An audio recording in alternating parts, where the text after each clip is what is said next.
கலை astro channel நேயர்கள் அனைவருக்கும் இனிய ஆங்கில புத்தாண்டு வாழ்த்துக்கள். இந்த ஆங்கில புத்தாண்டுல அனைத்து ராசி பெருமக்களும் நல்ல செல்வ வளம், நல்ல வாழ்க்கை, தொழில் விருத்தி எல்லாம் கிடைத்து இன்புற்று வாழ வாழ்த்துகிறேன். இப்போ ஒவ்வொரு ராசிக்குமான ஆங்கில புத்தாண்டு ராசி பலன்கள் பார்ப்போம். அதுக்கு முன்னால நம்ம சேனலை சப்ஸ்கிரைப் பண்ணாதவங்க மறக்காம சப்ஸ்கிரைப் பண்ணிக்கோங்க. அப்படியே பக்கத்துல உள்ள பெல் பட்டனை கிளிக் பண்ணிக்கோங்க. அப்பதான் நான் போடுற வீடியோ உங்களுக்கு நோட்டிபிகேஷன்ல வரும். வாங்க வீடியோக்குள்ள போவோம். அனைத்து ராசி பெருமக்களுக்கும் ஆங்கில புத்தாண்டு ராசி பலன்கள் பார்ப்பதற்கு முன்னால இந்த வருடத்தில் உள்ள கிரகங்களின் நகர்வுகள் எப்படி இருக்கு அப்படின்னு சொல்லி பார்ப்போம். வருடத்தினுடைய ஆரம்பத்துல பாத்தீங்கன்னா குரு வக்ரமாகி ரிஷபராசியில இருக்காரு. அவர் பிப்ரவரி 5ஆம் தேதி வக்ர நிவர்த்தியாகி ரிஷபராசியில இருக்கிறாரு.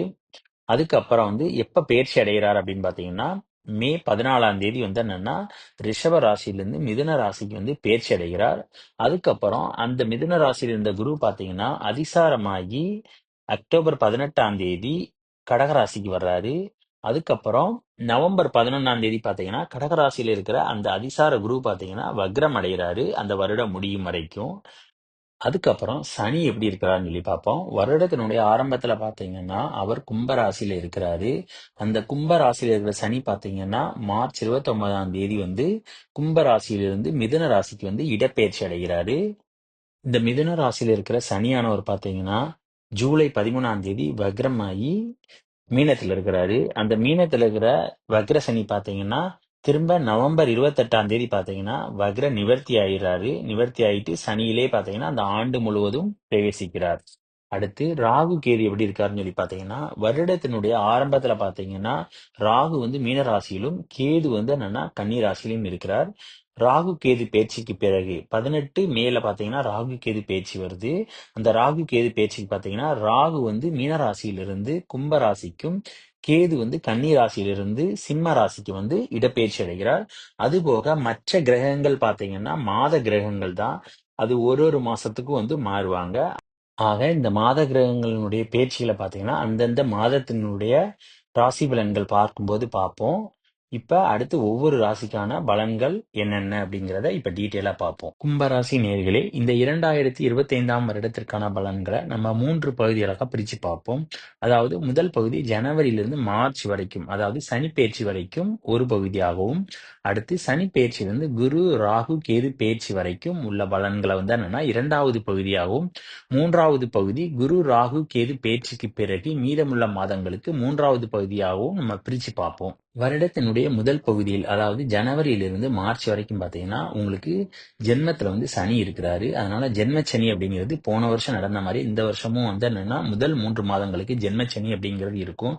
ஏற்கனவே பாத்தீங்கன்னா ஜென்ம சனியில உங்களை சுத்தி இருக்கிற உறவினர்கள் யார், உங்களுடைய மனைவி எப்படி, அதே மாதிரி நண்பர்கள் எப்படி அப்படிங்கிறது நிறைய தெரிஞ்சு வச்சிருப்பீங்க. யாராரு துரோகம் பண்றாங்க, யாராரு உங்களை ஏமாத்துறாங்க எல்லாமே தெரிஞ்சிருக்கும். இப்ப அதே பலன்கள் பாத்தீங்கன்னா இந்த வருடத்தினுடைய முதல் 3 மாதங்கள்ல அப்படிங்கிறது தொடர்ந்து இருக்கத்தான் செய்யும். சனியினுடைய பாதிப்பு, ஜென்ம சனியினுடைய பாதிப்பு 3 மாதங்களுக்கு உங்களுக்கு நிச்சயம் இருக்கும். உங்களுக்கு ஜென்மச்சனி முதல் 3 மாதங்கள்ல இருக்கிறதுனால மனைவியுடன் சண்டை சச்சரவுகள் அப்படிங்கிறது இருந்துகிட்டு தான் இருக்கும். அதனால மனைவியுடன் பாத்தீங்கன்னா விட்டு கொடுத்து போறதுதான் நல்லது.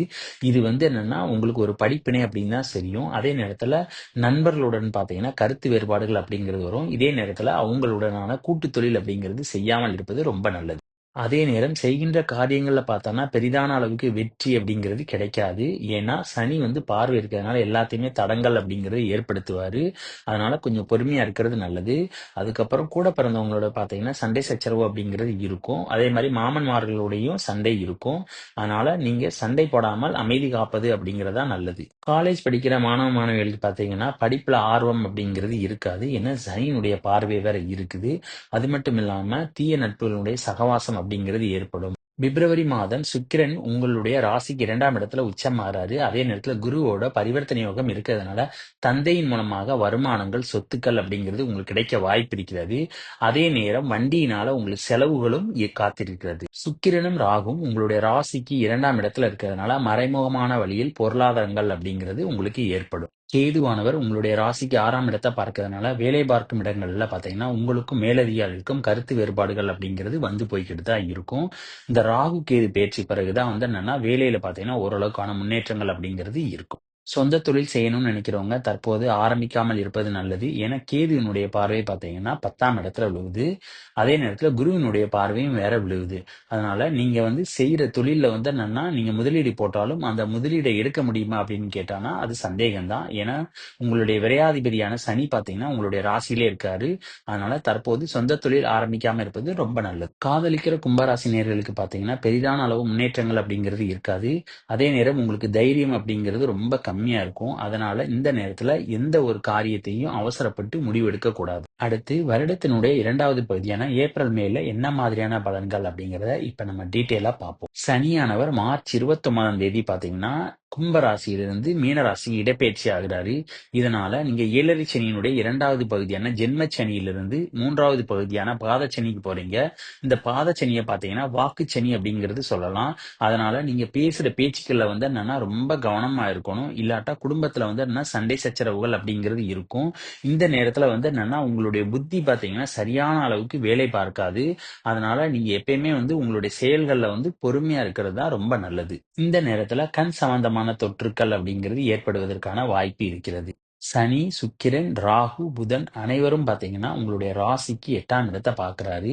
இதனால இரவு நேரங்கள்ல பாத்தீங்கன்னா பயணம் செய்வதை தவிர்க்கணும். அதுவும் குடும்பத்தோட பயணம் செய்வதை ரொம்ப தவிர்க்கணும். இல்லைன்னா விபத்துக்கள் ஏற்படுவதற்கான வாய்ப்பு நிறைய இருக்கிறது.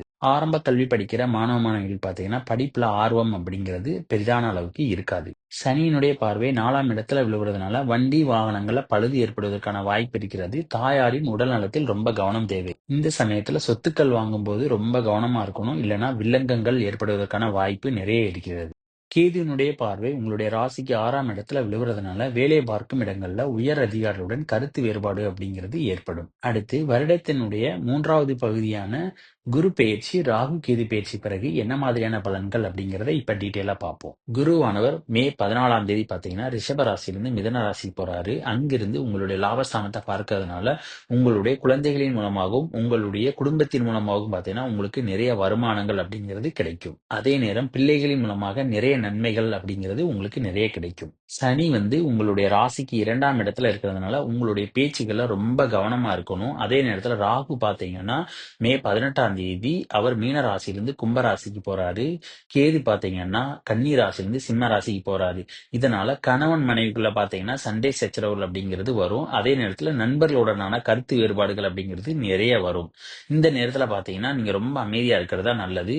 வார்த்தைகளை ரொம்ப கொட்டிடக்கூடாது. குருவினுடைய பார்வை உங்களுடைய ராசியில விழுவுறதுனால கணவன் மனைவிக்குள்ள எவ்வளவுதான் சண்டை வந்தாலும் கடைசியில 2 பேரும் சமாதானம் ஆகிவிடுவீர்கள். குருவினுடைய 5ஆம் பார்வை உங்களுடைய ராசிக்கு 9ஆம் இடத்துல விழுவுறதுனால அப்பா மகனுக்கான உறவு அப்படிங்கிறது ரொம்ப நல்லா இருக்கும். அதோட 9ஆம் இடத்தின் அதிபதியோட பார்வை 9ஆம் இடத்துல விழுவுது. குருவும் சேர்ந்து பார்க்கிறாரு.